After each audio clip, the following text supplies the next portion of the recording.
Hoje, a igreja celebra a festa dos Santos Anjos, nossos companheiros especiais, enviados por Deus para a nossa guarda, para a nossa proteção, para o nosso auxílio.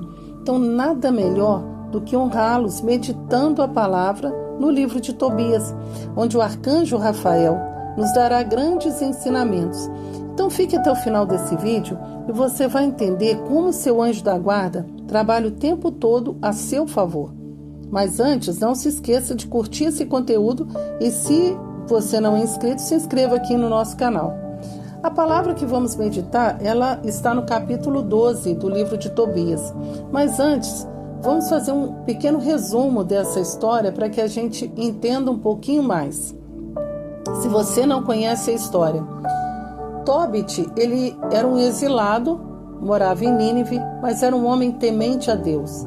A palavra diz que ele era muito dado a fazer as obras de misericórdia. Ele era atento aos sofrimentos do próximo. Sara era uma mulher que vivia na Média, em outro país, bem distante. E ela vivia uma situação de grande conflito. Todas as vezes que ela casava, na noite de núpcias o marido morria. E aí falava que ela tinha um demônio, um Asmodeu, que acompanhava ela. Então, quando chegava a noite de núpcias, ela casava, então o pai já sabia que ele tinha que preparar um túmulo para enterrar, porque eles não chegavam a consumar o casamento. E isso foi acontecendo por 7 vezes. Um dia, Tobit, nessa incursão, nesse trabalho de cuidar dos outros, acontece de ele enterrar alguns cadáveres. Ele se cansa, se encosta num muro e ali cai um ninho de passarinho e ele vem a ficar cego. Ele fica cego, a situação começa a ficar difícil, o dinheiro vai acabando, a impotência dele diante do trabalho era grande, dependendo da mulher. E aí, num determinado momento, ele vai advertir a mulher e ela solta uma frase dizendo assim, ela responde com raiva, tua esperança é manifestadamente vã. Agora, tuas esmolas mostram bem o que valem. Com essas e outras palavras semelhantes, ela censurava-o diariamente, como a mulher de Jó. A mulher de Jó chega a falar, amaldiçoa logo a Deus e morre. Ela censurava ele o tempo inteiro. O que vale essas esmolas, essa caridade toda que você faz? Olha o que está acontecendo com você. Deus não está te atendendo, Deus não está ouvindo a tua oração. Por outro lado, Sara, que também passava por uma situação difícil, vai advertir a serva do pai dela, e a serva também se rebela e joga também, entre aspas, na cara de Sara o problema que ela tinha. E ironiza ela. Todo homem que se aproxima de você morre, E aí ela faz aquele insulto. E os dois entram numa profunda tristeza. E nisso nós refletimos que, muitas vezes, o inimigo parece colocar as palavras na boca da outra pessoa.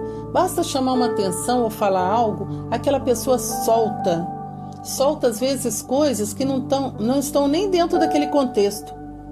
Mas aquilo é feito justamente para derrubar, para denegrir a imagem, para levar a depressão, para levar a angústia, para fazer a pessoa olhar para aquele problema e dizer, realmente eu não consigo resolver isso. Esse é o espinho na carne que eu tenho. E aí a pessoa mergulha numa profunda tristeza. Foi o que aconteceu na palavra que mostra. Tobias vai rezar. E ele vai rezar e ele não faz aquela oração se queixando de Deus. Muito pelo contrário, ele faz uma oração penitente, dizendo quase que para o Senhor, o Senhor tem razão, nós pecamos, nós erramos diante do Senhor. Hoje nós vivemos essa situação exilado assim, mas Senhor, olha para aquilo que está acontecendo comigo. É preferível a morte. Ele pede ao Senhor praticamente que o Senhor faça como aprouver. Mas recebei a minha alma em paz, diz ele, porque me é melhor morrer do que viver. Olha a angústia que estava esse coração. Olha como esse homem estava. Já tinham passado ali um certo tempo vivendo naquela cegueira e naquela dificuldade. E por outro lado, Sara também rezando, ela vai diante de Deus, ela não vai também murmurando e reclamando, não. Ela se apresenta diante de Deus e ela, no capítulo 3, versículo 20, ela diz assim: não está nas mãos do homem penetrar os vossos desígnios, Senhor. Por outro lado, eu não entendo o que está acontecendo comigo. Mas todo aquele que vos honra tenha certeza de que, se sua vida for provada, ela será coroada, e depois da tribulação haverá libertação, e que, se houver castigo, haverá também acesso à sua misericórdia. Olha que belíssimas palavras na oração. Ela não se revoltou contra a provação, ela não se revoltou contra nada, mas ela disse: olha, eu estou passando provação, mas eu tenho certeza que nessa provação o Senhor vai usar de misericórdia. E se eu superar essa provação, eu serei coroada. Porque vós não vos comprazeis em nossa perda. Após a tempestade, mandais a bonança. Depois das lágrimas e dos gemidos, derramais alegria. Ó Deus de Israel, que vosso nome seja eternamente bendito. Ela ouviu um insulto, ela estava chateada, ela está angustiada, mas ela olha para Deus: seja bendito, Senhor, bendito porque eu estou passando por essa situação, porque eu sei que é a prova do seu amor. O Senhor é o Deus da misericórdia, o Senhor é o Deus da bondade. E aí a palavra diz que essas duas orações foram ouvidas ao mesmo tempo diante da glória de Deus Altíssimo. E um santo anjo do Senhor, Rafael, foi enviado para curar Tobit e Sara, porque as preces deles tinham sido escutadas simultaneamente, na mesma hora. Isso é que a gente vai entender nesse momento de oração a partir do capítulo 12.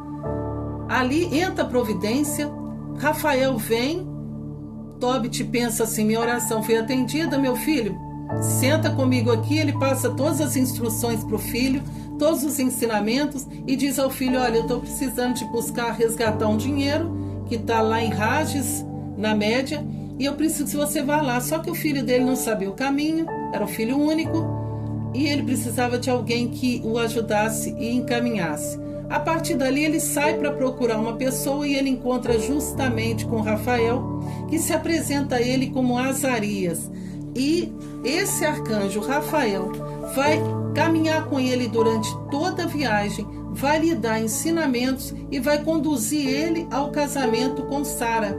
E ocorre ali, porque as duas orações foram atendidas, a cura de Sara, porque a intercessão de Rafael expulsa o demônio da vida de Sara e ela casa com Tobias, e ao mesmo tempo eles encontram a cura também através de um fel de um peixe, e cura a cegueira de Tobit.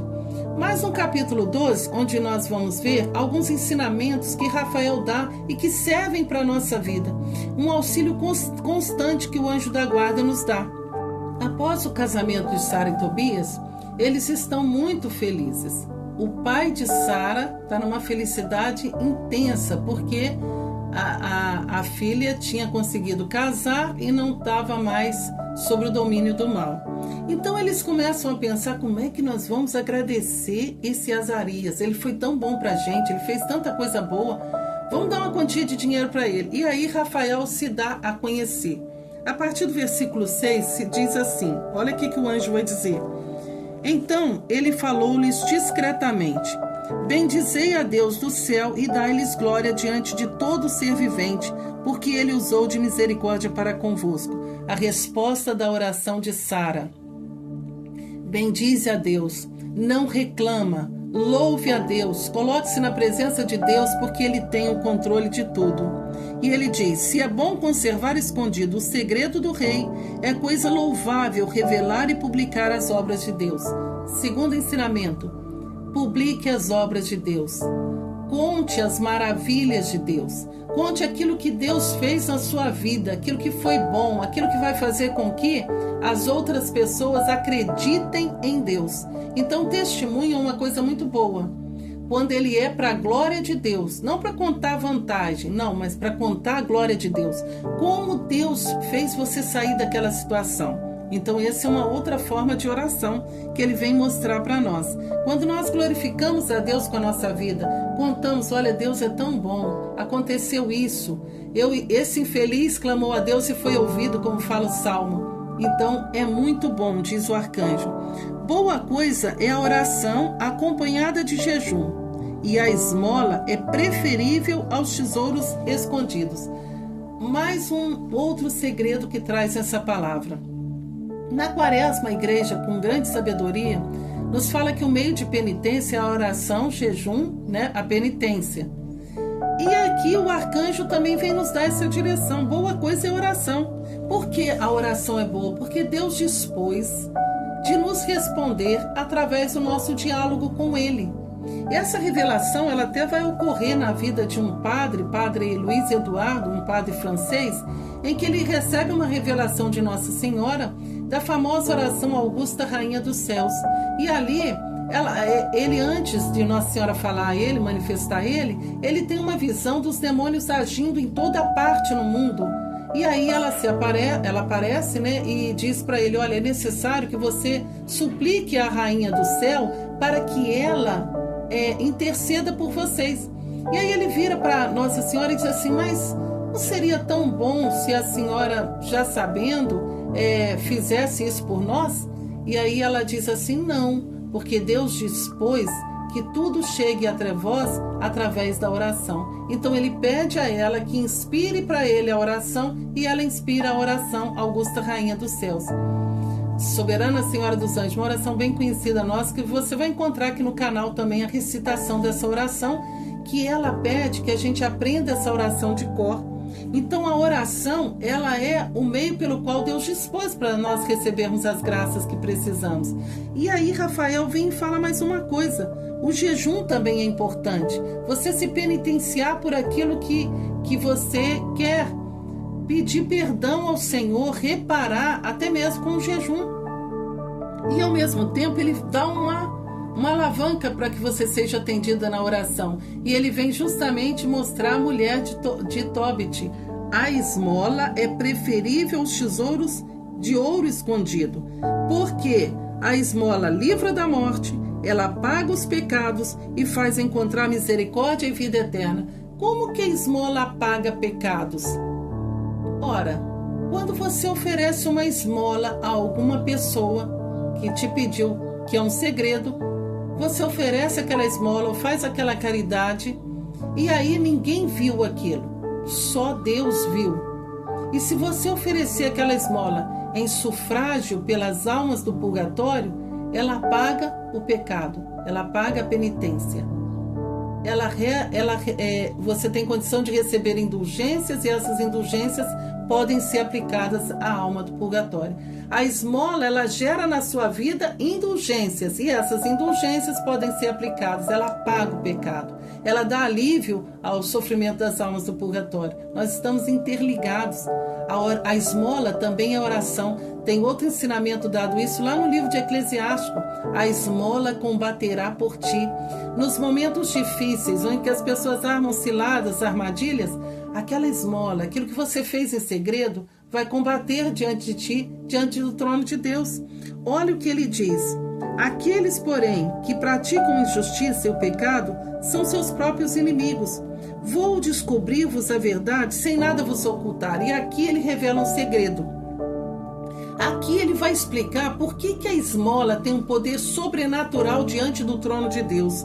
Versículo 12. Quando tu oravas com lágrimas, enterravas os mortos, quando você deixava as tuas refeições e ocultar os mortos em tua casa durante o dia para sepultá-los, quando viesse a noite, eu apresentava as tuas orações diante do Senhor.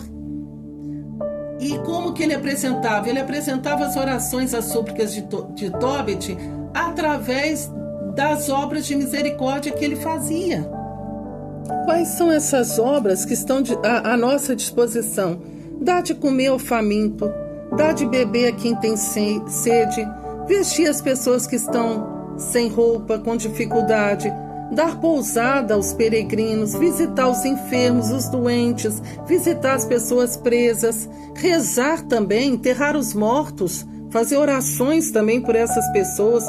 As obras de misericórdia espirituais também que estão ao alcance de cada um de nós, dar um bom conselho, ensinar as pessoas que são ignorantes, corrigir os que erram, claro, isso tudo usando da caridade, consolar os aflitos, perdoar as injúrias, isso tudo é obra de misericórdia espiritual, sofrer com paciência uma provação, rezar pelos vivos, rezar pelos mortos, interceder, apresentar diante de Deus as orações em favor dos nossos irmãos. Pregar e anunciar a palavra de Deus, isso é tudo obra de misericórdia espiritual. E São Rafael vai revelar isso. Era eu que estava diante do trono de Deus, apresentando ao Senhor essas obras. O modo pelo qual Deus atendeu a oração deles é por causa das obras. E o Senhor vai falar em Mateus capítulo 6, nem um copo d'água que a gente dá para uma pessoa não fica sem recompensa. Se você faz o bem àquela pessoa que te faz o bem, a recompensa já está no relacionamento. Agora, a grande recompensa de Deus é isso que Rafael revela aqui também. São as obras que são feitas escondidas. São aquelas obras que ninguém vê. Você, por exemplo, faz uma boa obra, uma ação a uma pessoa que te quer mal, ao seu inimigo. Por isso o Senhor diz, fazei bem ao seu inimigo, porque o seu inimigo não vai poder te retribuir. Mas Deus, que vê o escondido, Ele vai te dar a bênção, Ele vai te dar a recompensa. Isso vem na sua vida através de quê? Um emprego que você estava pedindo e de repente você encontra. Uma graça que você estava pedindo para um filho, para uma filha, e de repente é agraciado porque a sua oração foi atendida diante de Deus por causa das obras que você tem praticado. Essa é uma grande revelação que Rafael vem falar. Isso nos traz ensinamento que os anjos do Senhor estão atentos a tudo que fazemos. Os anjos do Senhor nos acompanham e eles ficam como que torcendo o tempo inteiro para nós fazermos o bem e agir de maneira boa para todos. Para a gente perdoar as pessoas, para a gente passar por cima do erro que o irmão comete inadvertidamente, para a gente se colocar à disposição de perdoar. Eles estão sempre nos dando boas inspirações, nos protegendo, nos conduzindo, abrindo os nossos olhos, nos direcionando à adoração, nos direcionando a rezar. Ele reza conosco quando estamos rezando junto a Nossa Senhora, ou seja, atividade angélica na nossa vida é o tempo inteiro, e Rafael vai refletir isso. Quando você bendiz, quando você ora a Deus, louvando, glorificando, eles estão ali exultando de alegria porque você está na presença do Senhor. Eles nos ajudam, né? Quando a gente vai ler as Escrituras, abrindo os nossos olhos para as entrelinhas. Eles nos dão santas inspirações, por isso você pode o tempo inteiro conversar com o seu anjo da guarda, porque ele é o melhor amigo que Deus colocou do seu lado. E aí a palavra vem dizer, ao ouvir essas palavras, eles ficaram fora de si. E ele faz uma revelação no versículo 3, dizendo assim, mas porque eras agradável ao Senhor, foi preciso que a tentação te provasse. Quando nós buscamos agradar a Deus, Deus permite que as provações entrem na nossa vida, mas Ele, ao mesmo tempo, Ele nos dá um meio de sair dela. Foi o que Ele fez aqui. Agora o Senhor enviou-me para curar-te e livrar do demônio Sara, mulher de teu filho. Eu sou Rafael, um dos 7 que assistimos na presença do Senhor. Ele está constantemente na glória de Deus, assistindo a Deus e ao mesmo tempo apresentando a Deus as nossas orações. Como que Ele apresenta? Através das obras de misericórdia que fazemos. Olha que grande graça nós descobrimos nesse dia. Quantas coisas às vezes a gente acha que faz uma caridade por caridade, não, mas a verdadeira caridade ela vem da redenção, vem porque eu amo a Cristo, eu me sinto amada por Ele, então eu olho para o meu irmão como um filho de Deus, aquele que é digno da misericórdia divina, assim como eu. E São Rafael nos ensina isso. A bondade do Senhor nos acompanha, essa bondade do Senhor nos acompanha através do nosso anjo da guarda, dos santos anjos de Deus, que estão constantemente diante do trono de Deus intercedendo por nós. Isso é um motivo de grande louvor e de grande alegria. Eles intercedem por nós. Eles estão o tempo inteiro, digamos assim, torcendo para a gente dar certo. Nos acompanham o tempo inteiro. Por isso vamos rezar. Essa semana nós celebramos a festa no dia 29 dos 3 arcanjos. Hoje, de uma maneira especial, nesse momento de oração, vamos pedir a intercessão de São Rafael. São Rafael, que é o padroeiro dos cegos, dos médicos, dos farmacêuticos, daqueles que têm doença nos olhos, também dos anjos da guarda, né? Para que tenham também, os casais tenham um encontro felizes no amor, pelas enfermeiras, pelos pastores, pelos viajantes, pelos jovens, porque ele conduziu Tobias, era jovem. Então vamos pedir a intercessão de São Rafael, né? Aquele que podemos dizer aqui, que comanda todos os anjos da guarda. Rezar com muita confiança, colocando diante dele agora o seu pedido pessoal, pedindo a intercessão dele, porque ele está diante do trono de Deus intercedendo por nós. Então rezemos. Glorioso arcanjo São Rafael, que vos dignastes tomar a aparência de um simples viajante para vos fazer o protetor do jovem Tobias, ensinai-nos a viver sobrenaturalmente, elevando sem cessar nossas almas acima das coisas terrestres. Vinde em nosso socorro no momento das tentações e ajudai-nos a afastar de nossas almas e de nossos trabalhos toda a influência do inferno. Ensinai-nos a viver neste espírito de fé, que sabe reconhecer a misericórdia divina em todas as provações e as utilizar para a salvação de nossas almas. Obtende-nos a graça que pedimos nesse momento, que ela seja de inteira conformidade com a vontade divina e que ela nos conceda a cura de nossos males, para que possamos viver uma vida tranquila e feliz. São Rafael, guia-nos. Vós que sois fostes o protetor e companheiro de Tobias, dirige-nos no caminho da salvação, preserva-nos de todo perigo e nos conduz ao céu. Que assim seja. Que a bondade de Deus acompanhe você em todo esse dia e por toda a tua vida. Que Deus te abençoe e fique na paz do Senhor. Amém.